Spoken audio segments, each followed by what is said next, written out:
लोग भी मुझे आकर के भी मिलते थे। मैंने कहा मैं ऐसा कुछ नहीं करूंगा, मैं न नोटें छापूंगा न मैं नोटें बांटूंगा। ये एक निर्णय में करीब पूरी दुनिया में शायद मैं अकेला इंसान हूं जिसने इतना बड़ा कठोर निर्णय किया।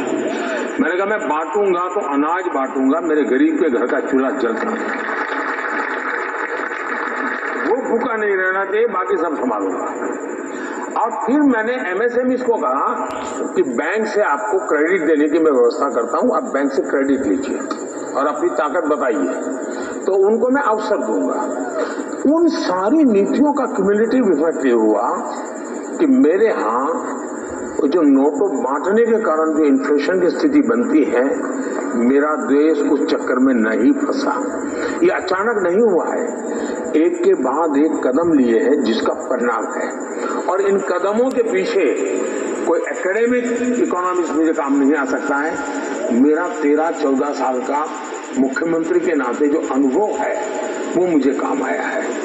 मैं आपको हैरानी होगी जान करके, हिंदुस्तान में शायद नेशनल लेवल पे मैं अकेला एक ऐसा लीडर हूं, मैं शायद कह रहा हूं, जिसने इस देश के कम से कम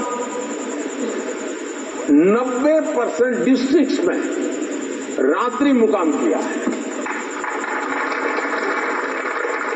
इस देश के 90% डिस्ट्रिक्ट में रात्रि मुकाम किया हुआ मैं इंसान हूं, दरी पर सोकर के निकला हुआ इंसान हूं, और इसलिए मुझे जमीनी चीजों की समझ है और यहां मेरे पास इंफॉर्मेशन की रिसोर्सेज है। इन सबको जब मिलाकर के मैं निकालता हूं, उस पर एक पॉलिसी बनती है और उसका परिणाम है कि आज इंदिरा जी के समय सबसे ज्यादा इन्फ्लेशन था हमारे देश में, मनमोहन सिंह के समय आज से भी ज्यादा इन्फ्लेशन था। इतना ही नहीं, अगर लाल किले से पंडित नेहरू का एक भाषण आप यूट्यूब पर जाएंगे, मैं चाहूंगा कि ये गूगल गुरु वाले जितने विद्यार्थी हैं वो जरा यूट्यूब पर जाकर के देखें। पंडित नेहरू का लाल किले का भाषण है और लाल किले के भाषण पे वैसे आप इंदिरा जी का भाषण सुनिए, नेहरू जी का सुनिए, राजीव गांधी जी का सुनिए, मनमोहन सिंह जी का सुनिए, इन सब के भाषण में एक चीज कॉमन है, एक गरीबी हटाओ, दूसरा महंगाई, इन सब के भाषण में लाल किले से। और कारण क्या दिया नेहरू जी ने कारण ये दिया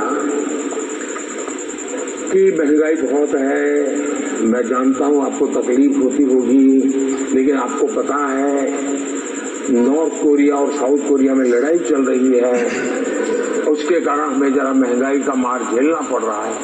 ये उस समय उनका भाषण, तब दुनिया का ग्लोबलाइजेशन का माहौल कहीं नहीं था।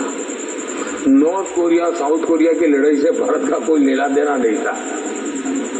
उसके बाद भी भारत की महंगाई के लिए उन्होंने ठिकरा फोड़ा था नॉर्थ कोरिया साउथ कोरिया की लड़ाई। नेहरू जी का भाषण अवेलेबल है, ये मैं ऐसे नहीं बोल रहा हूँ।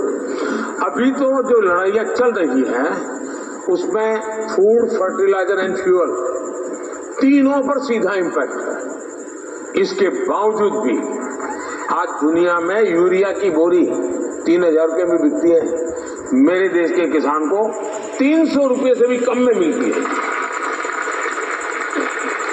तो हमने हर चीजों को उस प्रकार से सिस्टमैटिक कंट्रोल किया हुआ है।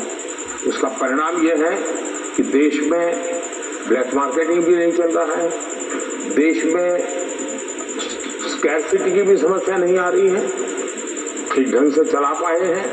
ये लोग इतनी गालियां दे रहे हैं लेकिन चिपकती क्यों नहीं है?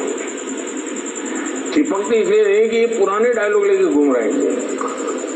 अब आप पुराने डायलॉग से नई फिल्म बनाओगे तो नहीं चलेगी जी, बेकार में मेहनत कर रहे हैं। आज हमारे साथ है भारत के प्रधानमंत्री नरेंद्र मोदी, आपका जोश बरकरार रहे। हम लौटेंगे थोड़ी देर।